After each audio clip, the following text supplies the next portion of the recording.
қайтыс болған ата-ананың қабірден жолдаған өтініші.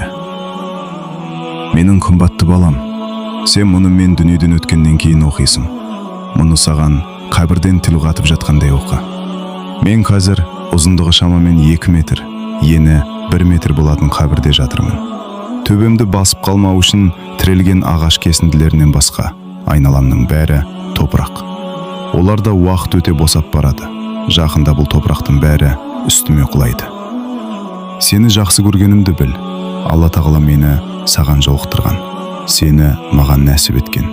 Сәттен бастап жүрегім мен жаным сенімен тыныс алды. Сенің пәк, әдемі күлкің маған жаратушының шеберлігін еске түсіретін. Сенің жылағаның жаныма батып, сені жұбату үшін бәрін тастайтыннан. Сен өсіп, Алланың есімін, Құранды және намаз оқуды үйрену үшін медресеге түстім.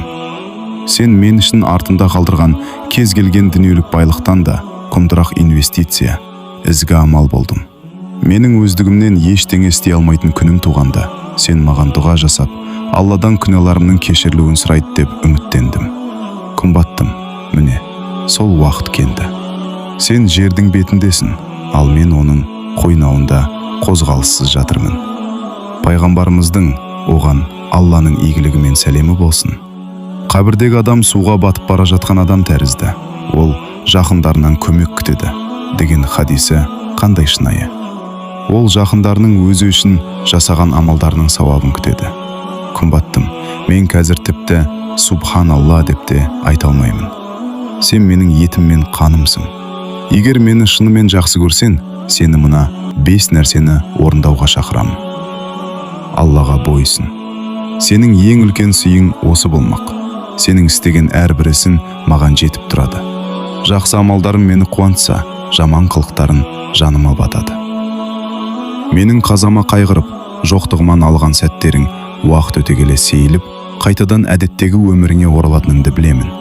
Бірақ бұл дүние сені бейғам етіп, өлімді ұмыттыруына жол берме. Мезілсіз мені еске алып тұр. Бір күні сенің де кезегің келетінін ұмытпа. Өлімді еске ал және оған дайындал. Мен үшін күн сайын Ясин сүресін оқып тұршы. Мен бұл сауапты асыға күтемін. Мүмкіндігің болса, менің атымнан садақа бер. Саған бұл мал-мүлікті Алла берді. Егер мені шынымен жақсы көрсең, садақа үлестір. Мен бұл қабірде жалғызбын. Мені зиярат етіп, сәлем беріп тұр.